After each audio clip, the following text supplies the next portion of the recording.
প্যারা হাজিরিন, বর্তমানে এই দুনিয়ায় আল্লাহ পাক রব্বুল আলামিন আমাদেরকে প্রেরণ করেছেন একটা উদ্দেশ্য, আমাদের পরিচয় আমরা মুসলমান, ঠিক কিনা বলেন?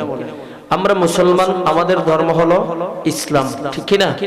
আমাদের ধর্ম ইসলাম হিসাবে আমরা মুসলমান, আমরা হলাম ইসলাম ধর্মের অনুসারীগণ, ঠিক কিনা বলেন? কথা একটু জোরে বলবেন। আমরা হলাম ইসলাম ধর্মের অনুসারীগণ। সুতরাং এই ইসলাম ধর্মটা কি, কতটুক আল্লাহ তাআলার কাছে গ্রহণযোগ্য? দুনিয়ায় ধর্মের তো কোনো অভাব নাই, দুনিয়ার আইনের কোনো অভাব নাই, দুনিয়ার আদালতের কিন্তু অভাব নাই, ধর্মের অভাব নাই।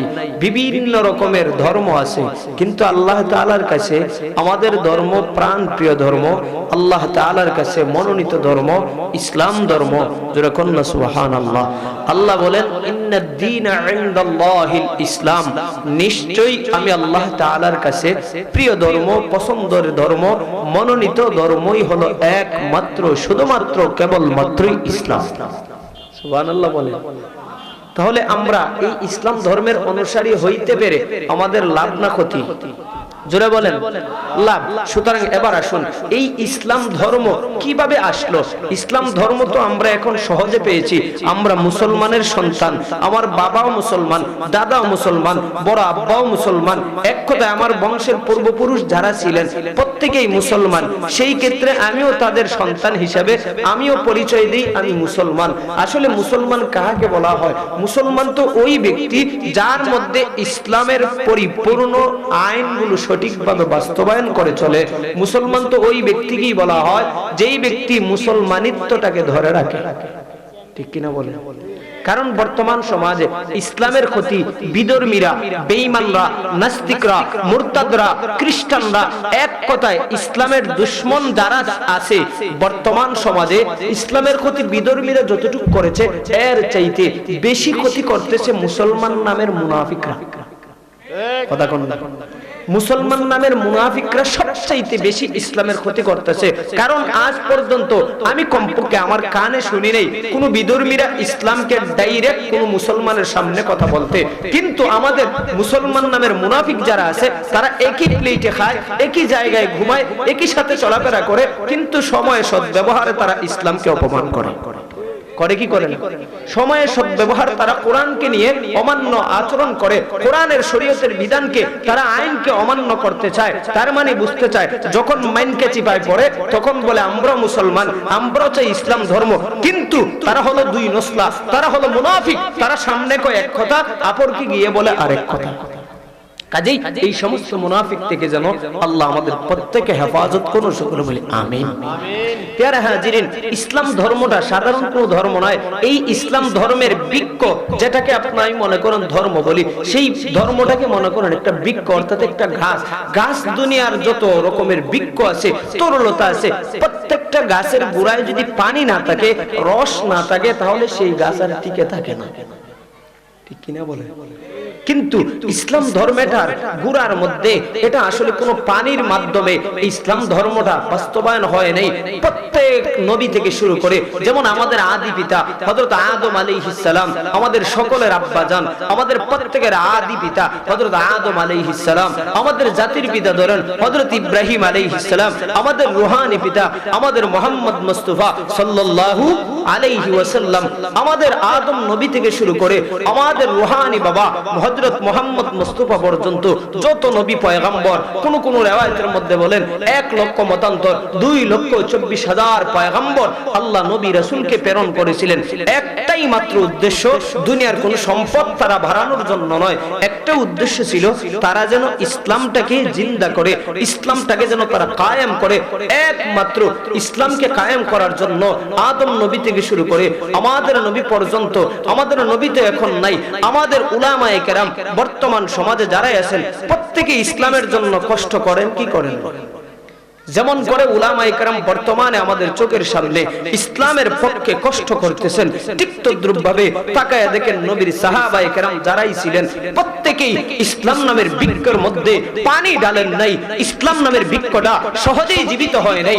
ইসলাম নামের বৃক্ষের গোড়ায় যদি ইতিহাসের পাতা আমরা তালাশ করি, প্রত্যেকটা প্রত্যেকটা সাহাবায়ে কেরাম থেকে শুরু করে প্রত্যেক নবী পয়গম্বর থেকে শুরু করে বর্তমান সমাজের উলামায়ে কেরাম পর্যন্ত বর্তমান সমাজের প্রত্যেকটা মুসলমানের রক্তের বিনিময়ে ইসলামটা টিকে আছে।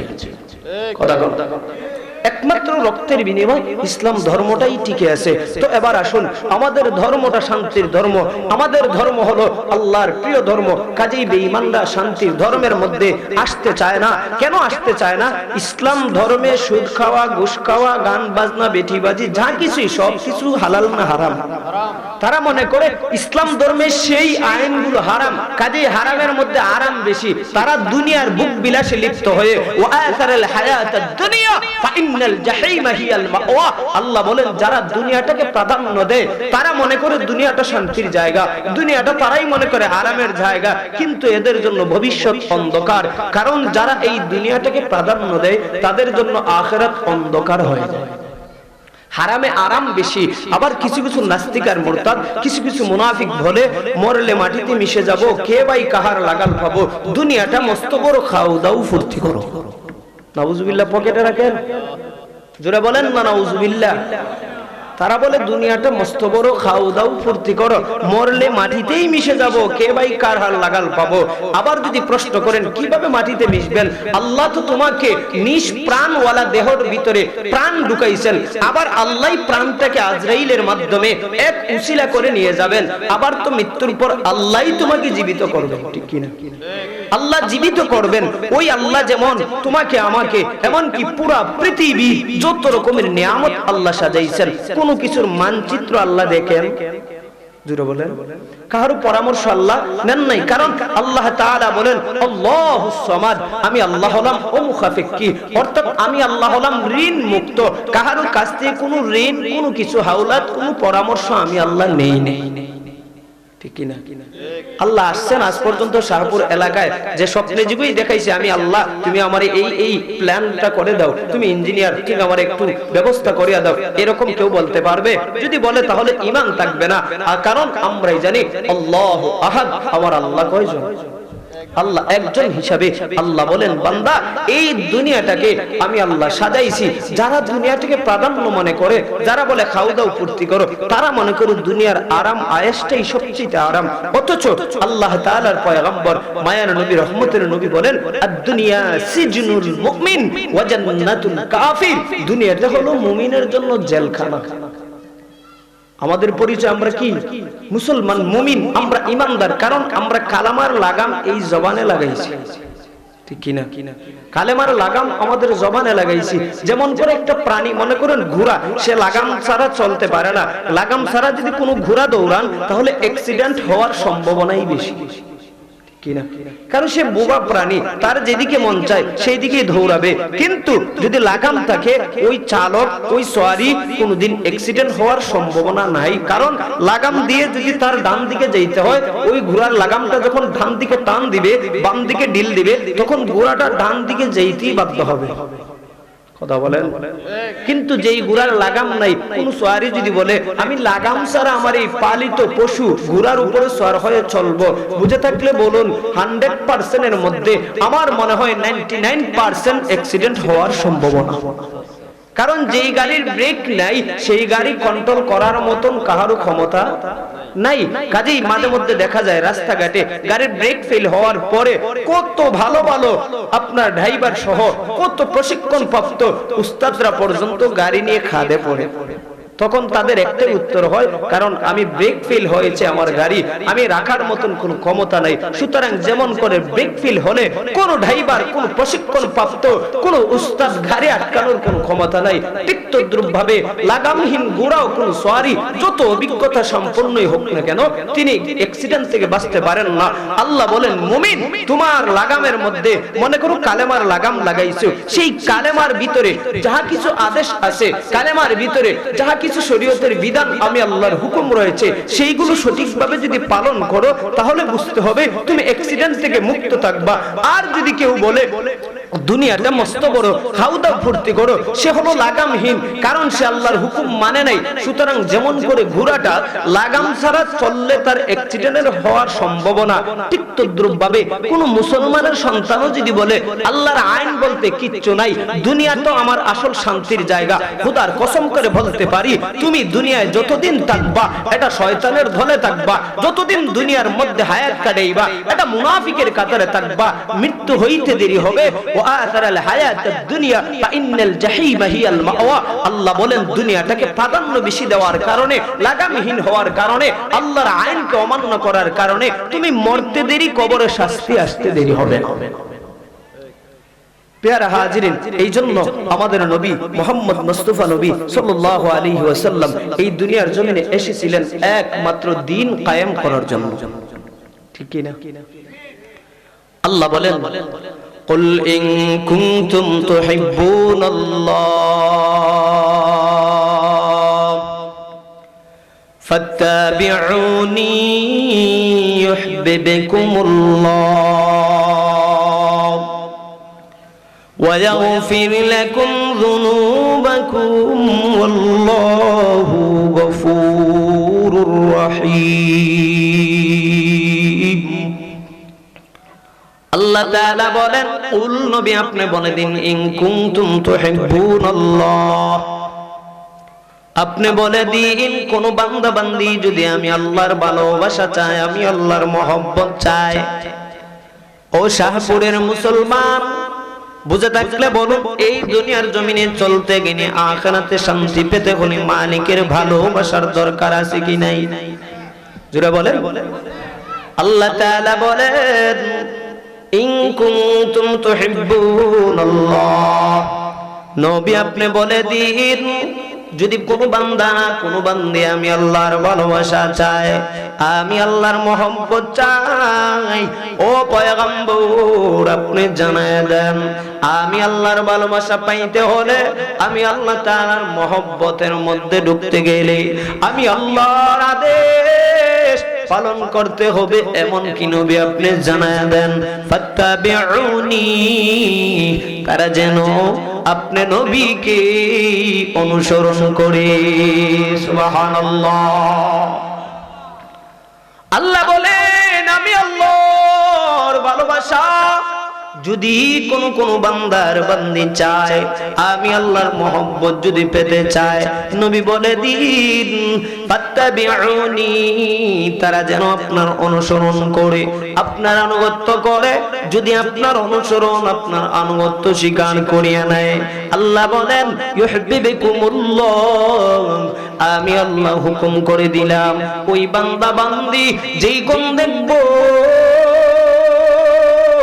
আমি আল্লাহর ভালোবাসা পাওয়ার জন্য, আমি আল্লাহ তাআলার মহব্বত বান্দা ঢোকার কারণে, আমি আল্লাহর ভালোবাসা পাওয়ার জন্য ওই বান্দা বান্দি আমার নবী 63 বছর জীবনটাকে ফলো করে করে জীবনটা সাজায়, আমি আল্লাহ যখন তাকায় দেখব আমার বান্দা বিপদে পড়ার পর আমি আল্লাহর হুকুম অমান্য করে নাই, আমার বান্দা জীবনের চলার ক্ষেত্রে কত সময় বিপদ সামনে এসে যায়, কত বেঈমানের দল আমার বান্দার সামনে হুমকি দেয়, ধমকি দেয়, এ মুসলমান গো ইসলাম ছেড়ে দাও, কিন্তু কোন বান্দা ইসলাম ছেড়ে নাই, কারণ বলে আমার নবীর আনুগত্য আমি গ্রহণ করে নিয়েছি, আমার নবী জীবনটার মধ্যে 63 বছর কাটায় দিলেন, তারপর নবী আমার ইসলামের ক্ষতি করেন নাই, আমার নবীর উম্মত হিসেবে প্রয়োজনে জীবন যাবে, তারপর নবীর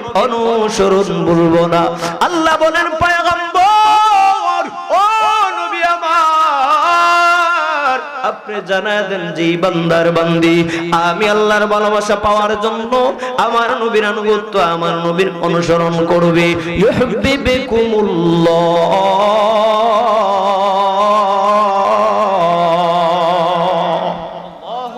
আল্লাহ তাআলা বলেন আমি আল্লাহ যখন দেখব আমার বান্দা আমার আনুগত্য আমার নবীর আনুগত্য আমি আল্লাহ তাআলার ভালোবাসা পাওয়ার জন্য ভুলে নাই, ইউহিব্বুকুমুল্লাহ, ও নবী আপনি জানায় দেন আমি আল্লাহই বান্দাকে ভালোবাসবো। সুবহানাল্লাহ। আবার পানে বাবার বন্ধুরা, যুবক, আল্লাহ বলেন ইউহিব্বুকুমুল্লাহ, আমি আল্লাহই ভালোবেসে শেষ নয়। আল্লাহ বলেন ওয়ায়াগফির লাকুম যুনুবাকুম। হে শাহপুরের মুসলমান গো, আল্লাহ বলেন ওয়ায়াগফির লাকুম যুনুবাকুম, ভালোবেসেই শেষ নয়। দুনিয়ার জমিনে যখন একজন আরেকজনকে ভালোবাসে, মহব্বত করে, দুনিয়ার জমিনে একজন আরেকজনের সাথে যখন সম্পর্ক গড়ায়, দেখবেন প্রেমিকার প্রেমিকা দুনিয়ার জমিনে নিজে না খাইতে পারলেও প্রেমিকারে ভালো উপহার দেয়, ঠিক কি না? আল্লাহ বলেন মুসলমান, আমি আল্লাহ যখন তোমাদেরকে ভালোবাসবো, আমি আল্লাহ যখন তোমাদেরকে মহব্বত করব, দুনিয়ার মানুষ যদি তোমার বন্ধুর খাতিরে তোমার উপহার দেয়, এ শাহপুরের মুসলমান গো, তাহলে আর দেরি নেই, তোমরা নবীর আনুগত্য শিখিয়ে দাও। এ শাহপুরের কলিজার আম্মা জান, হে পর্দার আড়ালের মা বোনেরা, এ সাদা দাড়িওয়ালা বাজান, আল্লাহ বলেন আমি যখন তাকায় দেখবো বান্দা আমার ভালোবাসা পাওয়ার জন্য আমার নবীর আনুগত্য বলে দেয়, আমি আল্লাহ তাদেরকে ভালোবাসবো, আমি আল্লাহ মহব্বত করব। ওই ভালোবাসার মহব্বতের জন্য কেমন ফায়দা, কেমন উপকার হয়ে যাবে, আমার বান্দার কেমন উপকার হয়ে যাবে। আল্লাহ বলেন পয়গম্বর আপনি ওই বান্দা বান্দীদেরকে জানিয়ে দেন। এই শাহপুরের মুসলমান, এই যুবক ভাইজান, কথাগুলো খেয়াল করে শুনিয়ে নাও। আল্লাহর নবী, দয়ার নবী জানিয়ে দেন ওয়াগফির লাকুম যুনুবাকুম, আল্লাহ তাআলা জানিয়ে দেন আমার বান্দার বান্দির জন্য সুসংবাদ, যাদেরকে ভালোবাসবো ওই বান্দার গুনাহগুলোকে maaf করে দিব। দুনিয়ার জমিনে চলার জন্য টাকা ছাড়া চলা বড় মুশকিল, টাকা ছাড়া শান্তি পাওয়া যায় না, টাকা ছাড়া ভালো বন্ধুত্বের সাথে বন্ধুত্বের বন্ধন সৃষ্টি করা যায় না। এ শাহপুরের মুসলমান, তাহলে এবার বুঝে থাকলে জবাব দেন, দুনিয়ায় চলে টাকার বিনিময়, পরকালে টাকার কোনো প্রয়োজন পড়বে? হ্যাঁ, টাকার বিনিময়ে এই পরকালে বাঁচার কোনো সুযোগ থাকবে? দুনিয়ার জমিনে টাকা ছাড়া কোনো শান্তি পাওয়া যায় না, আরাম আয়েশ করা যায় না, ভালো ফ্যামিলিতে বিয়া পর্যন্ত করা যায় না, ঠিক নেই?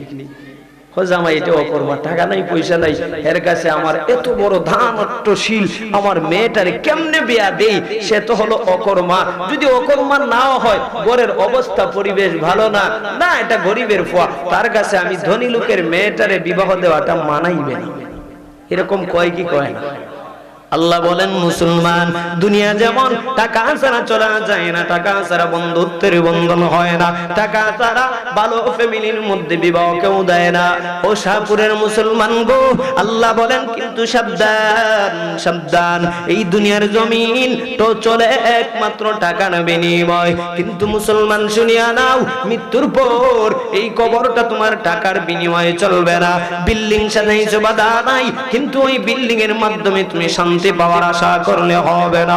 এ শাহপুরের মুসলমান গো, আল্লাহ বলেন না না না, আমার যে বান্দা, আমার যে বান্দি গুনাহ করিয়া নিবে, আমার বান্দা অন্যায় করে ফেলবি, এরপর যখন আমার নবীর আনুগত্যটা স্বীকার করে নিবি, আমি যখন তাকায় দেখব আমার বান্দা আমি আল্লাহর মহব্বত অন্তরে নিয়া নিয়া আমার নবীর আনুগত্য স্বীকার করে, আমার নবীর ভালোবাসার মধ্যে ডুব দিয়া দেয়, আমি আল্লাহ তাকায় দেখব আমার নবীর আনুগত্য স্বীকার করে করে বান্দা নামাজ ছাড়ে নাই, আমার বান্দা নবীর আনুগত্য স্বীকার করে করে সুদ খায় নাই, অতীতে খাইছে কিন্তু নবীর আনুগত্য স্বীকার করে করে নবীর জীবনী পড়ে পড়ে আমার বান্দা শুনেছে সুদ খাওয়া হালাল নয় হারাম, আমার বান্দা হারাম শোনার পর নবীর আনুগত্যের মধ্যে ওই হারাম গুলো ছেড়ে দেয়, আমার বান্দা ঘুষ খাওয়া হারাম, এই ঘুষগুলো খাওয়া বান্দা বন্ধ করে দেয়।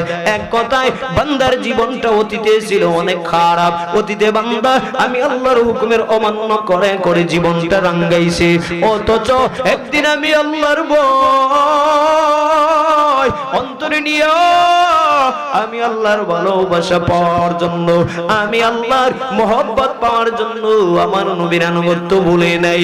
এ শাহপুরের মুসলমান গো, আল্লাহ বলেন আমার নবীর আনুগত্য স্বীকার করার জন্য, আমার নবীর অনুসরণ করার জন্য আমি আল্লাহ খুশি হইয়া বান্দার গুনাহগুলোকে maaf করে দিলাম। अल्लाह अल्लाह तू मेरा गफ्फार है, अल्लाह अल्लाह तू मेरा रहमान है, अल्लाह अल्लाह तू मेरा माबूद है, अल्लाह अल्लाह तू मेरा माशूक है। जुरुल अल्लाहु আকবার। এ শাহপুরের মুসলমান, আল্লাহ বলেন আমি আল্লাহ হলাম পরম করুণাময় দয়ালু। শুধু তাই নয়, আল্লাহ বলেন ওয়া মাইয়ুতিল্লাহ ওয়া রাসূলহু ফাকাদ ফাযা ফাওজান আযীমা। যেই বান্দার বান্দি আমি আল্লাহর আনুগত্য করবে, আমার বন্ধু নবীর আনুগত্য করবে, আল্লাহর আনুগত্য করার জন্য, আমি নবীর আনুগত্য করার জন্য আল্লাহ তাআলা বলেন ফাকাদ ফাযা ফাওজান আযীমা।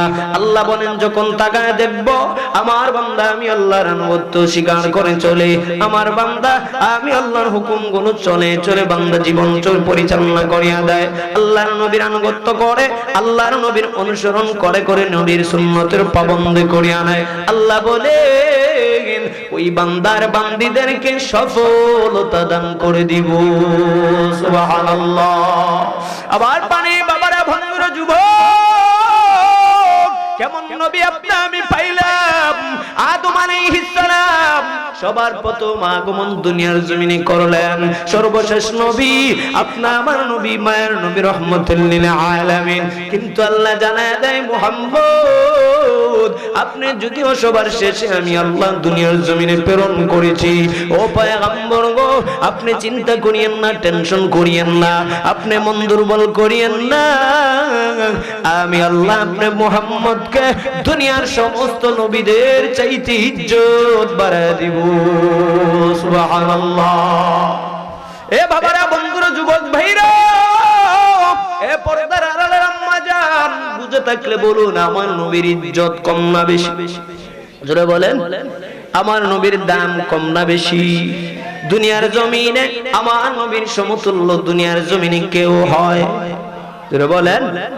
আদম নবী যদিও তাকায় দেখেন বয়সের বেলায় সবার আগে সবার বড়, কিন্তু সম্মানের বেলায় আল্লাহ বলেন মুহাম্মদ হাবিব আমার চিন্তা করিয়েন না। আদম নবী যদিও সবার আগে দুনিয়ার জমিনে প্রেরণ করেছি, যদিও মানব জাতির সবার বাবা, অথচ আপনার নবীর সম্মানের তুলনায় হবে না। আপনার নবী এমন দামি এমন সম্মানী, আপনার নবীর সমতুল্য মুসা পয়গম্বর হবে না। মুসা যদিও কালিমুল্লাহ, যদিও মুসা পয়গম্বর তুর পাহাড়ে গিয়ে গিয়ে কথা বলেছে, এ প্রাণের মুসলমান গো আল্লাহ বলেন না না মুহাম্মদ আপনার সমতুল্য হবে না। ইব্রাহিম খলিলুল্লাহ, যদিও আমি আল্লাহর খলিল, যদিও আমি আল্লাহর বন্ধু উপাধি, অথচ আপনি মুহাম্মদের চাইতে ইব্রাহিম খলিলুল্লাহ হবে না, ইসমাইল আলাইহিস সালাম হবে না, যদিও সবার চাইতে সুন্দর আমি আল্লাহ ইউসুফ পয়গম্বরকে বানায় দিলাম, অথচ আপনার নবীর সমতুল্য হয় না। আল্লাহ তাআলা বলেন ইমামুল মুরসালিন,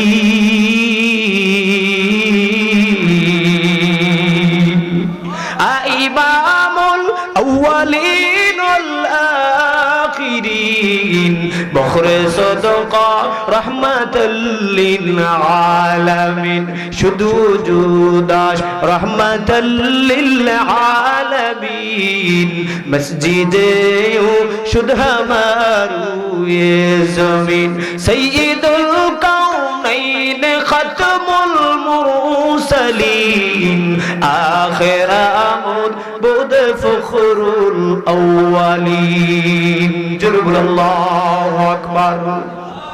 এ শাহপুরের মুসলমান, এ কলিজার যুবক ভাইরা, আমার নবীর দাম কম না বেশি? আল্লাহ বলেন ইমামুল মুরসালিন, ও হাবিব আমার আমি আল্লাহ আপনাকে ইমাম বানায় দিলাম, সমস্ত মুরসালিনদের ইমাম। আপনি নবী আদম নবী থেকে শুরু করে ঈসা রূহুল্লাহ পর্যন্ত যত নবী, যত পয়গম্বর, যত রাসূল এই দুনিয়ার জমিনে আমি আল্লাহ প্রেরণ করলাম, সবার ইমাম বানাইয়া আমি আপনাকেই প্রেরণ করলাম। আমার নবী ইব্রাহিম নবীর ইমাম, আমার নবী আদম নবীর জন্য ইমাম, আমার নবী মুসা কালিমুল্লাহর ইমাম। এক কথায় 1,24,24,000 পয়গম্বরের মধ্যে আমার নবী সমস্ত নবীদের ইমাম আল্লাহ বানায় প্রেরণ করেন। শুধু এই ইমাম বানায় প্রেরণ করেই শেষ নয়। এই শাহপুরের মুসলমান আল্লাহ বলেন, ও মুহাম্মদ পয়গম্বর নবী আমার, টেনশন করিয়েন না, আপনাকে আমি আল্লাহ এমন দাম, এমন ইজ্জত, এমন সম্মান দুনিয়ার জমিনে দিলাম। আল্লাহ তাআলা বলেন, ওয়ামা আরসালনাকা ইল্লা রাহমাতাল লিল আলামিন।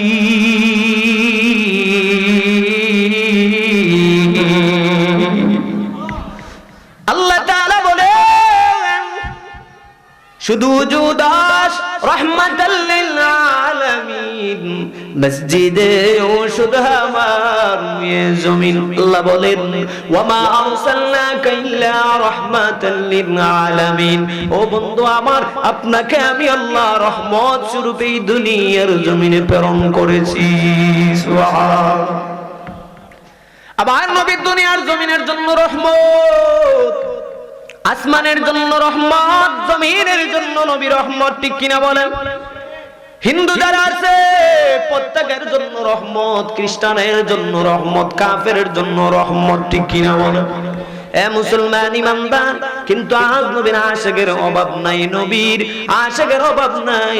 সুন্নত পালন করা, নবীর আনুগত্য স্বীকার করে করে নিজের জীবনটাকে রাঙ্গানু ওয়ালার বড় অভাব। ঠিক কিনা? এই দুনিয়ার জমিনে নবীর আশিকের অভাব নাই।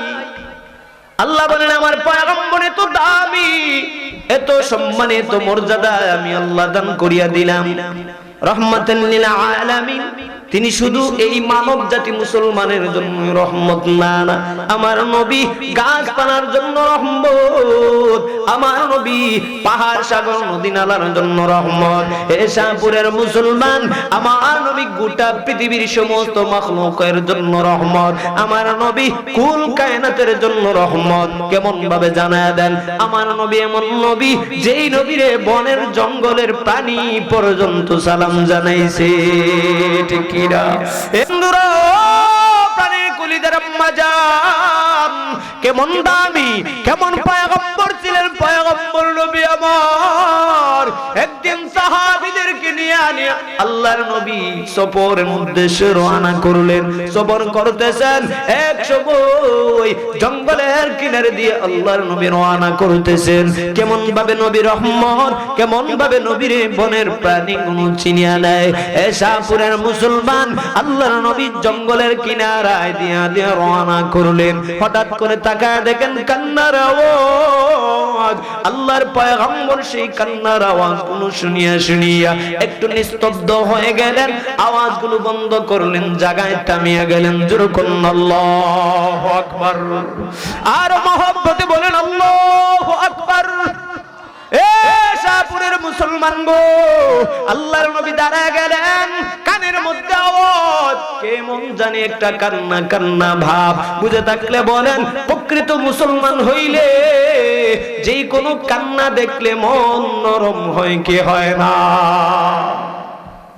আবার পানে বাবারা, ভঙ্গুরা যুবক, আল্লাহর নবী দয়ার নবী এই জঙ্গলের কিনারায় আওয়াজটা শোনার পর নিস্তব্ধ হয়ে গেলেন। নিস্তব্ধ হয়ে নবী দাঁড়াইলেন, তাকায় দেখেন সামনে একটা জঙ্গলের হরিণী বাঁধা অবস্থায়, চোখের পানি পালায়, আর মাথাটা উপরে উঠাইয়ে কেমন জানি ওই হরিণী বলে, আল্লাহর পয়গম্বর বলেন, এ হরিণী, তুই নাকি এইভাবে কান্না কর, এইভাবে কান্না কর। আল্লাহর কাছে হরিণী জানা দে, ও মালিক, দিনের নবী তো রহমতের নবী, আমার বড় সৌভাগ্য পেয়ে গেলাম। আয় আল্লাহ, আমি হরিণীর জবাব যদি খুলিয়া দাও তাহলে আমি নবীর কাছে ওই এই জঙ্গলের মালিকের নামে নালিশটা দিয়ে দিতাম। আল্লাহ তাআলা এই হরিণীর ফরিয়াদ কোন প্রার্থনা কবুল করিয়া নিলেন। এই শাহপুরের মুসলমান, আজ জঙ্গলের প্রাণীগুলো আমার নবীর চিনল, জঙ্গলের প্রাণী বাঘ ভাল্লুক গুলো আমার নবীর চিনল, সমুদ্রের গভীরের মাছ আমার নবীর চিনল, দুনিয়ার জমিনে হিংস্র প্রাণীরা গুলো আমার নবীর চিনল। দুনিয়ার জমিনে আফসোসের বিষয় হলো আশরাফুল মাখলুকাত চিনার বড় অভাব, ঠিক কিনা? বনের পশু চিনল যারে, চিনল নাই মানুষ তারে, ঠিক কিনা? আল্লাহ ডাক দিলে তাই, আল্লাহ ডাক দিলে তাই, কাফের বেদিন পাথর মারে, চিনল নাই মানুষ তারে। বনের পশু চিনল যারে, চিনল নাই মানুষ তারে। আবু জাহেল লাহাবেরা মন্দ কাজে ছিল সেরা, আবু জাহেল লাহাবেরা মন্দ কাজে ছিল সেরা। চাচা হয়ে পাথর মারে, চাচা হয়ে আঘাত করে, কোনো দয়া বুঝে না রে, চিনল না হাই মানুষ তারে। বনের পশু চিনল যারে, চিনল নাই মানুষ তারে। আল্লাহু আকবার। শাহপুরের মুসলমান, বনের জঙ্গলে সেই হরিণীর জবান আল্লাহ তাআলা খুলিয়ে দিলেন। যেরকম আল্লাহু আকবার। জবানের এই আওয়াজগুলো ফুটানোর মালিক কে? যেই ব্যক্তি বুবা, জীবনে কথা বলতে পারে নাই, কথা বন্ধ হয়ে গেছে, ওই ব্যক্তি যদি চান দয়ার মালিক খুলতে পারে কি পারে না? এ শাহপুরের মুসলমান গো, আল্লাহর নবীর দেইকা হরিণী কান্না গুলো পালায় পালায় আওয়াজ গুলো ফুটায় ফেললো। আল্লাহ জবান খুলে দিলে হরিণী ডাক দে বলে, ইয়া রাসূলুল্লাহ, ইয়া হাবিবাল্লাহ, ওগো পয়গম্বর, বড় কষ্ট লাগে। আমি হরিণী সকাল থেকে আমার বাসা থেকে ফিরিয়া যাই, জঙ্গলের খানা খাইয়া সন্ধ্যাবেলা আমার সন্তানদের কোলের মধ্যে ফিরিয়া যাই। ও পয়গম্বর আমার, আপনি একটু সুপারিশ করেন না। ওই জঙ্গলের মালিক আমারে রশির মধ্যে ধরে বন্দী করে ফেলছে। ও পয়গম্বর আমার 2-3টা বাচ্চা, আমি না গেলে আমার সন্তানরা দুধ পাইবে না, দুধ খাইতে পারে না। নবী আমার, আপনি একটু জামিন হয়ে আমার মুক্তি দিয়ে দেন। আমি ওয়াদা দিলাম আপনি নবীর ইজ্জত আমি নষ্ট করব না গো নবী, আপনি একটু তাকেন, আমি সন্তানগুলোকে দুধ পান করাইয়া চলে আসব। সুবহানাল্লাহ। আল্লাহর নবী, দয়ার নবী, রহমতের নবী আমার জঙ্গলের মালিক রে ডাইকা বলে, ভাই, এ ভাইজান, আপনি জঙ্গলের হরিণীকে ছাড়িয়া দেন। কারণ কি জানেন? আপনার সন্তানটা যদি না খাইয়া মরিয়া যায়, আপনার বড় আঘাত লাগবে। সন্তানটা কোনোদিন মা ছাড়া থাকতে পারে না, মা ছাড়া কোনোদিন শান্তিও পায় না। এ জঙ্গলের মালিক ভাই গো, তুমি ওই হরিণীটাকে ছাড়িয়া দাও, আমি তোমার এখানে জামিন হয়ে গেলাম। আমি দু জাহানের সরদার, আমি মায়ার নবী, রহমতের নবী মুহাম্মদ, ওয়াদা দিলাম তুমি এই মুহূর্তে ছাড়িয়া দাও। যদি হরিণী না আসে, তুমি আমি মুহাম্মদকে বন্দী করে ফেলবা। সুবহানাল্লাহ। এ পানের ভাইরা, বন্ধুরা আমার, নবীর কেমন আদর্শ! আল্লাহ তাআলা সূরা কলামের মধ্যে মধ্যে বলে ওয়া ইন্নাকা লাআলা খুলুকিন আযীম, ও পয়গম্বর আপনার আমি আল্লাহ উত্তম চরিত্র দিয়ে দান করেছি, উত্তম চরিত্র মহান চরিত্রের অধিকারী আমি আল্লাহ প্রেরণ করলাম। আল্লাহর নবী বলেন ও মালিক ভাই ছাড়িয়ে দাও, পরিনি যদি না আসে আমি মুহাম্মদকে তুমি বন্দী করবা। সুবহানাল্লাহ। আমরা কেমন মুসলমান? আল মুসলিম আকুল মুসলিম, মুসলমান মুসলমানের ভাই হয়েও আজ যদি আমার জাতি ভাই একজন বিপদে পড়ে যায়, যদি একটু তার প্রতি জিদ থাকে, তাহলে একানের মধ্যে আরো তাল মিলায় চাপ দেয়, ঠিক কিনা? এমন জোরে চাপ দেয়, কয় শালা এমন ভাবে আমার সাথে জিদ করছিস, এখন মজা বুঝ। তাকায় তাকায় দূর থেকে তামসা দেখে আছে কি নাই? জোরে কোন না কেন? কত মানুষ দেখবেন একটু নরম পাইলেই তার চাপ দেওয়ার চেষ্টা করে, একটু দুর্বল পাইলেই তাই সে যদি বিচারের মধ্যে ন্যায়ের প্রার্থীও হয়, তারপরও সে তার ইজ্জত রক্ষার জন্য, তার আপন ভাতিজার ইজ্জত রক্ষার জন্য, তার নিজের ক্ষমতা টিকিয়ে রাখার জন্য, তার আপন দলের ইজ্জত আর সম্মান টিকিয়ে রাখার জন্য লোকটাকে দুর্বল পেয়ে গরিব পেয়ে তারই অন্যায় বানিয়ে কানে ধরায় উঠায় বসে। কথা বল না কেন? খোদার কসম আমার নবীর আদর্শ এমন ছিল না। আমার নবীর আদর্শ ছিল ইনসাফের আদর্শ, আমার নবীর আদর্শ ছিল উত্তম আদর্শ। আমার নবী প্রয়োজনে উম্মতের জন্য সাজদায় পড়ে পড়ে জীবনটা কাটায় দিলেন। কোন সময় নবী খানাও খাইতে পারেন নাই, উম্মতের দরদে সাজদায় পড়ে কাঁদছেন। উম্মত যখন বিপদে পড়ে যায়, আল্লাহর নবীর দুই চোখের অশ্রু ঝরে ঝরে পানি পড়ে পড়ে নবীর জামা পর্যন্ত ভিজে দিয়েছে। সুবহানাল্লাহ বলেন। ভাইয়ারা আমার, এই হরিণীটাকে যখন নাকি আল্লাহ নবী দেখলেন কান্না করতেছে, কান্না করতেছে, আমার নবীর চাইতে তো দুনিয়ার পৃথিবীতে আর কোন নেতা বড় নাই, ঠিক কিনা বলেন? আমার নবী হলেন সবচেয়ে বড় নেতা। কাজী আমার মালিক আল্লাহ, আমার নবী হলেন আমার আসল নেতা। আমার আল্লাহ এবং নবী নেতা হিসাবে যে দায়িত্ব পালন করছেন, নবী নেতা হিসাবে যে কষ্ট মুজাহাদা করেছেন, বর্তমান নেতাদের তাকাইলে নবীর ধুলাও পর্যন্ত হয় না। কথা বলেন না কেন? সামনে নির্বাচন আসতেছে, দেখবেন কত মানুষ বলবে ভাই আমি যদি পাস হয়ে যাই আপনার এলাকা পরিবর্তন করে দিব, আপনার ঘরে আর অভাব থাকবে না, শুধু টাক ভরে ভরে আসবে, শাহপুর বাজার থেকে বস্তা ভরে ভরে আপনারা নিয়ে আসবেন, এমন ভাবে তেলের বন্যা বসবে। দেখবেন আপনাদের বাড়ির ভিতরে যদি খাল নালাও থাকে, ওইখান থেকে শুধু বালতি ভরে আনবেন, এমন পরিমাণ ঝাঁ ডুলা গফ আছে, ওইগুলো তারা সারে। কিন্তু যখন ফাঁস হয়ে যায়, এই শাহপুরের গরিব একজন মিসকিন মানুষ, সে তার কথা শুই না বিশ্বস্ত অর্জন করে ফেললো, সে তারে বুট দিয়া ফাঁস করে এমপি বানায়, মন্ত্রী বানায়, চেয়ারম্যান বানায়, মেম্বার বানায়। কিন্তু ওই গরিব লোকটা যখন স্যারের সামনে গিয়ে সালাম দিয়ে যায়, তখন তিনি বলেন এই লোকটারে পিছায় দাও, সে রুমে ঢুকলে ফেস্টিস নষ্ট হয়ে যায়। কথা কয় না? আছে কি নাই? দুর্নীতিবাদ নেতার এই বাংলার জমিনে অভাব নাই। সামনে বলে একটা, অপরকে বলে একটা, সামনে বলে একটা, অপরকে বলে একটা, তারা হলো মুনাফিক। কথা বলেন। মুনাফিকের আলামত ওয়াদা খেলাফ করা।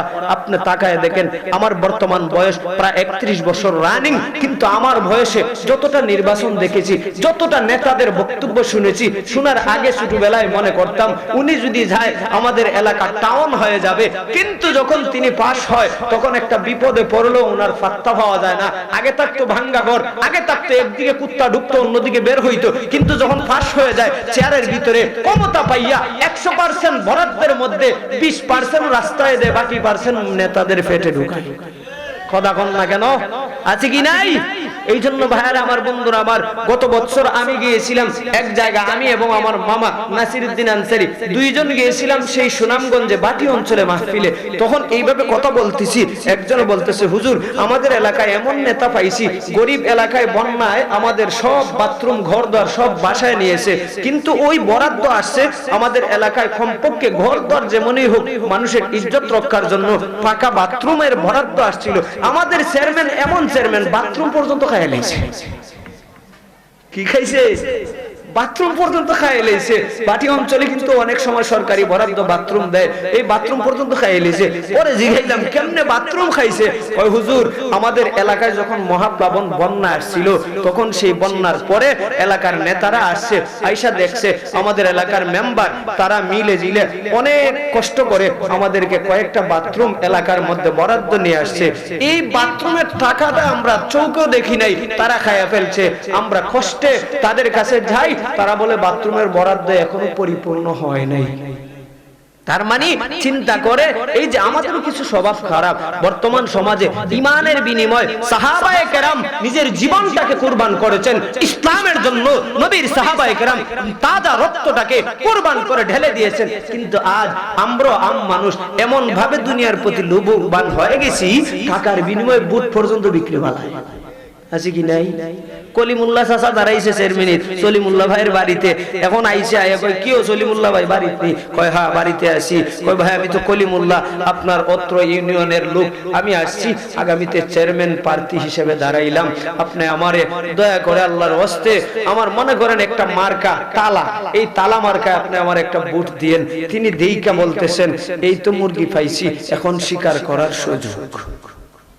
দেখেন কেমনে টাকা খায়। পরে বলে ভাই আপনার মতন লোক যদি আমাদের এলাকায় চেয়ারম্যান হয়ে যায় তাহলে আমাদের সৌভাগ্য। কিছু পাই না পাই বলতে তো পারবো আমার আপন শাস্তল ভাই, আমার এলাকার জাতি ভাই, মুসলমান ভাই আমার চেয়ারম্যান হয়েছে, এইটা যদি আমি বলতে পারি আমি এমনি খুশি। বুট একটা আপনারই দিব, আর কেউরে দিতাম না। আপনার মতো প্রার্থী দরকার মনে মনে ভেবেছিলাম, কিন্তু যেহেতু আল্লাহর দোয়া কবুল করছে আপনি আসছেন, চিন্তা কইরেন না আপনিই পাবেন। তখন তো কলিমুল্লাহ ভাই মন একবারে খুশিতে আনন্দে আত্মহারা। ঠিক কিনা বলেন?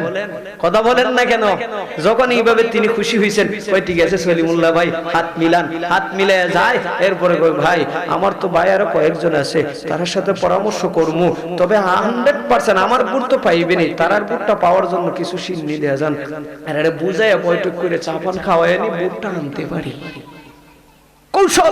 কৌশল খাটায় নিয়ে আনতে পারি। তখন উনি কি কইছে, যেহেতু এত সুন্দর উনি উত্তর দিছে বুট তো আমাকেই দিবে, কাজেই ওনারে আরো কিছু টাকা দিয়ে যাই। তখন উনি পকেট থেকে 1000 টাকা বের করে ভাই সলিমুল্লাহ সাহেব আপনি ওনাদেরকে নিয়ে পরামর্শ কইরেন, আর বুট খান আমার দাবি আপনি আমাকে দেখো ভাই, আর টেনশন নাই, টাকা দিয়ে কেমন আর হুশ নাই। তখন সে চেয়ারম্যানের চেয়ে আরো বড় বড় কথা কয় গেছে।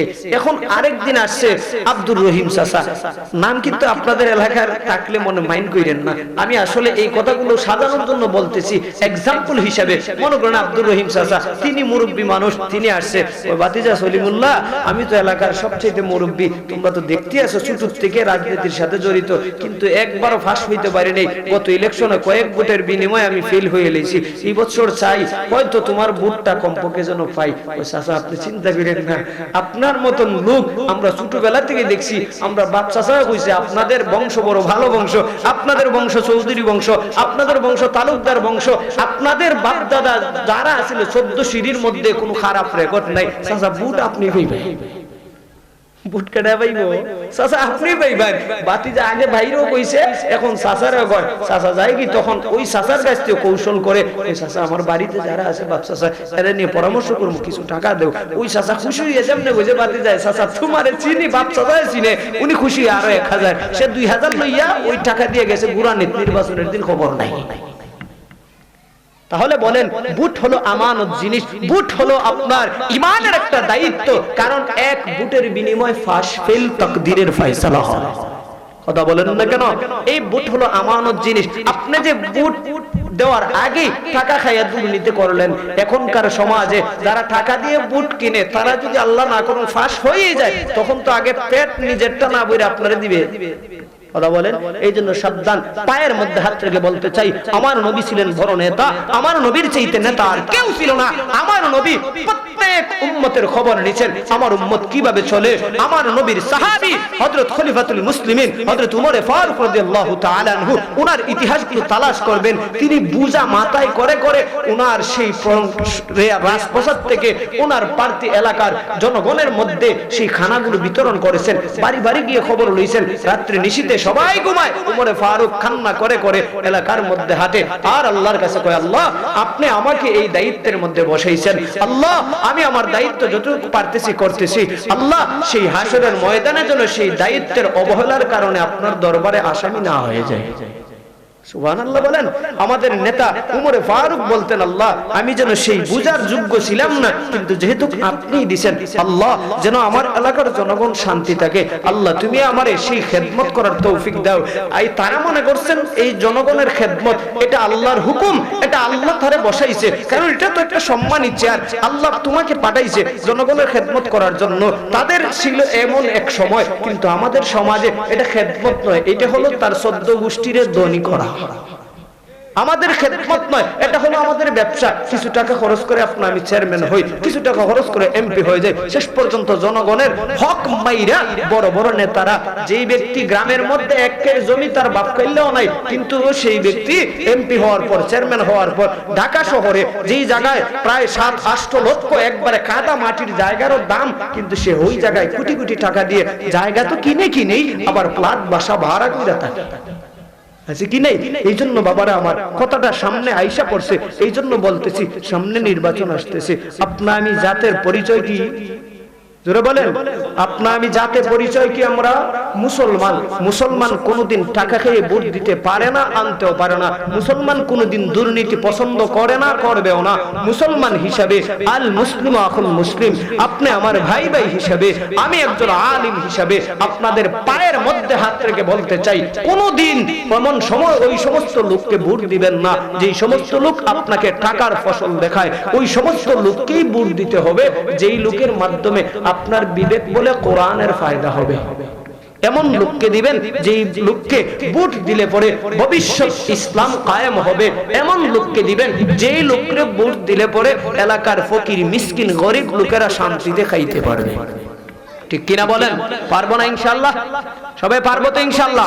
কারা কারা পারবেন হাতটা আল্লাহকে দেখান। কারা কারা পারবেন হাতটা টান টান করেন। নারায়ে তাকবীর, দ্বীন ইসলাম। আয় আল্লাহ আমাদের প্রত্যেকের দোয়াকে কবুল করে নেন, জোরে কোন আমিন। হে মুসলমান ইমানদার, আল্লাহর নবী হরিণীর সেই কথাগুলো শুনে শুনে কান্নায় জড়িত পড়লেন।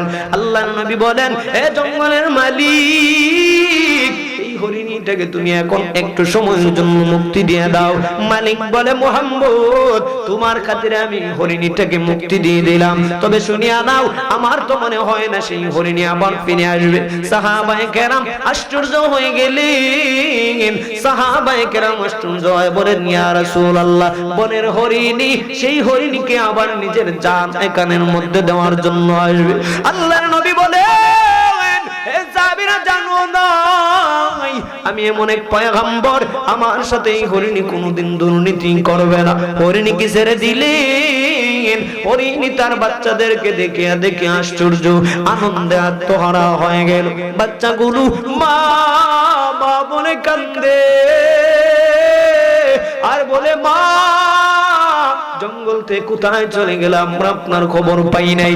ও মা গো, কোথায় গেলাম, আমরা তো মা মা বলে কান্না করেছি, অথচ মা তোমার খবর পাই নাই। মা হরিণী কান্না করে করে বলে, রে সন্তান, দুজাহানের নবী, দিনের নবী রে, ওই জঙ্গলের মধ্যে জামিন রেখা চলে আসছি। এ বাচ্চারা যাও, আমার নবীর অন্তরে যেন কষ্ট না হয়, তাড়াতাড়ি করে তোমরা দুধ পান করো, তাড়াতাড়ি করে দুধ পান করে সরিয়ে যাও। আমার নবীকে ওই মাটির ময়দানে আমি মুক্তি দিয়ে সেখানের মধ্যে আবার বন্দী হয়ে যাব। এ পানের মুসলমান গো, এ শাহপুরের যুবক ভাই গো, এ পর্দার আড়ালের আম্মা জান, ওই জঙ্গলের হরিণী সেই কথাটা শুনিয়া দেওয়ার পর বাচ্চাগুলো বলে, মা কেমন আওয়াজ, আপনি কার নামটা নিয়ে নিলেন?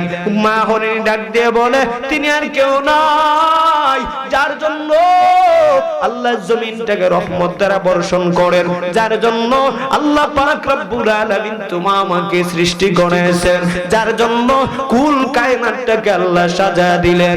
এ সন্তানেরা যাও যাও, তাড়াতাড়ি করে তোমরা দুধ পান করিয়া সরিয়া যাও। আমি মা চলে যাব, আমার নবীর সেখান থেকে যাবেন থেকে মুক্তি দিয়ে দিতে চাই। মা হরিণী কান্না করে করে সন্তানদের কাছ থেকে বিদায় চায়। সন্তানের ডাক দিয়ে বলে, মা ও মা, আপনি চিন্তা করেন না, দুধ পান করব না, এত সৌভাগ্য হয়ে গেল আপনি আমাদের নবীর চেহারাটা দেখলেন। ও মা চলো, আমরাও চাই আমার নবীর চেহারা দেখলে নাকি পেটের ক্ষুধা নিবারণ হয়ে যাবে। সন্তানদেরকে নিয়ে মা হরিণী সেই জঙ্গলের মধ্যে দৌড়ায় দৌড়ায় চলে আসছে।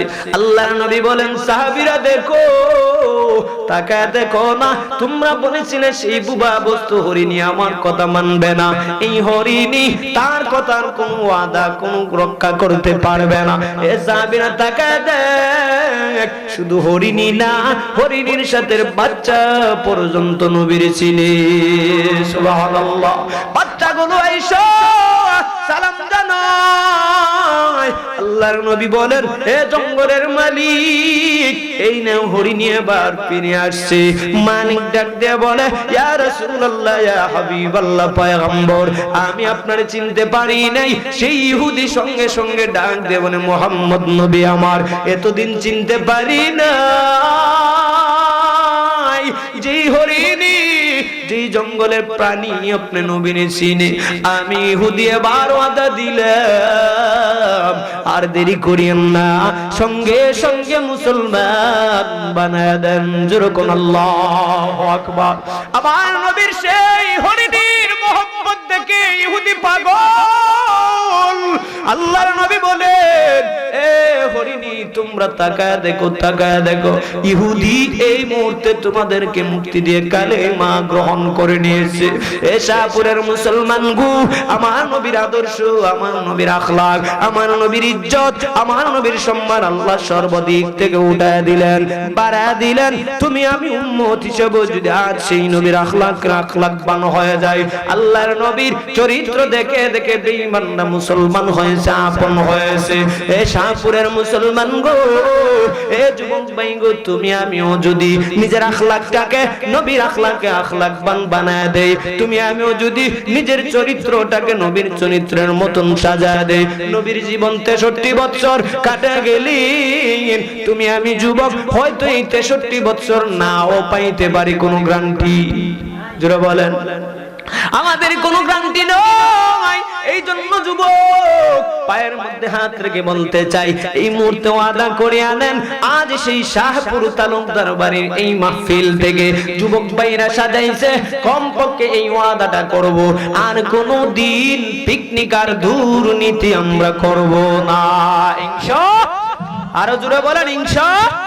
আল্লাহ আমাদেরকে কবুল করুন। তাহলে এবার আসুন, আল্লাহ বলেন, ওয়া মান ইউতি'আল্লাহ ওয়া রাসূলহু ফাকাদ ফাযা ফাওজান আযীমা। আমি নবীর আনুগত্য, আমি আল্লাহর আনুগত্য যারা করবে তারাই পাবে, সফলতা অর্জন করে ফেলবে। সুবহানাল্লাহ বলেন।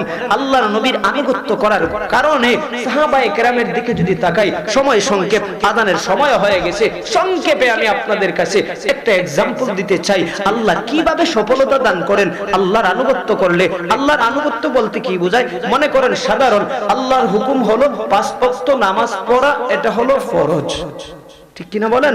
5 ওয়াক্ত নামাজ আল্লাহর বিধান, আমি গোলাম হিসেবে মালিকের হুকুম পালন করা বাধ্যতামূলক। আমার নবীর উম্মত হিসেবে নবীর সেই হুকুমটাও পালন করা আমি উম্মত হিসেবে, এটা আমার জন্য মানা সুন্নত। সুতরাং আল্লাহ তাআলার হুকুম হলো 5 ওয়াক্ত নামাজ, এবং সামনে রমজান মাস, সেই রমজানের রোজা, এটা বুঝে থাকলে বলুন নফল না ফরজ?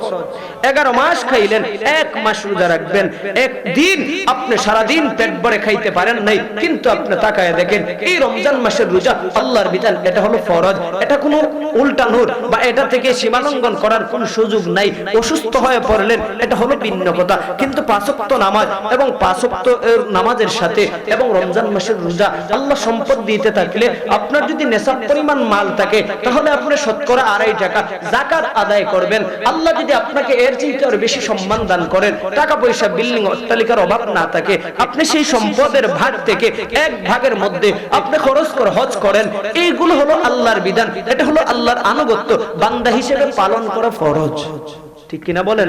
আমার নবীর আনুগত্য অর্থাৎ নবীর 63 বছর জীবনটা কিভাবে আদর্শের দিকে যদি তাকাই, নবী কিভাবে নিজের জীবনটা আখলাক ছিল, নবীর কিভাবে চরিত্র ছিল, নবী মানুষের সাথে কিভাবে কথাবার্তা বলতেন, নবী মানুষের সাথে কিভাবে আচরণ দেখাইতেন, নবী মানুষের বাড়ি বাড়ি গিয়া কোন ভাষায় যাইতেন। যেমন মনে করে সাধারণ একটা নবীর সুন্নত, যেই কোনো অপরিচিত বাড়িতে ঢুকলেই সালাম দিবেন, তারপরে যদি অনুমতি আসে তাহলে ঢুকবেন, এটা নবীর সুন্নত। এক কথায় নবীর 63 বছর জীবনের মধ্যে যেইগুলো উম্মতের মধ্যে পালন করার হুকুম করেছেন সেইগুলো পালন করা, যেইগুলো নিষেধ করেছেন যেমন গান বাজনা এগুলো হারাম, এগুলো উচিত নয়, আমি মুসলমান হিসেবে সেইগুলো বর্জন করা। আমার নবী কোনোদিন মানুষের সাথে অন্যায় আচরণ করেন নাই, কোনোদিন একজনের হক মেরে আমার নবী খান নাই, কোনোদিন জেনে শুনে একজন মানুষের উপর এমনকি একটা প্রাণীকেও কষ্ট দেন নাই।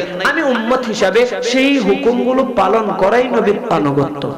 আল্লাহ বলেন সেই আনুগত্য আমি আল্লাহ এবং সেই আনুগত্য আমার নবীর। সেই আনুগত্যগুলো যারা যারা করবে তারা সফলতা অর্জন করে ফেলবে। কেমন? যেমন তাকায় দেখেন, ছাত্র যখন উস্তাদের হুকুমগুলো সঠিকভাবে মানে, কিছু ছাত্র আছে বাধ্যতামূলক, সেই ছাত্রগুলো বাধ্যগত ছাত্র, আর কিছু ছাত্র আছে অবাধ্য ছাত্র, যারা উস্তাদকে সামনে দেখলে সালাম দেয়, অপরকে গেলে বিদ্যা আঙ্গুল দেখায়। কথা কোন আছে কি নাই? বাইরে আমার সময় সংক্ষেপ। আল্লাহ তাআলা প্রত্যেককে যেন নবীর আখলাকে আখলাকবান হওয়া, আল্লাহর হুকুমের বাধ্যগত হয়ে বান্দা হয়ে আল্লাহর পরিপূর্ণ হুকুমগুলো পালন করার তৌফিক দান করেন। সকলে বলে আমিন।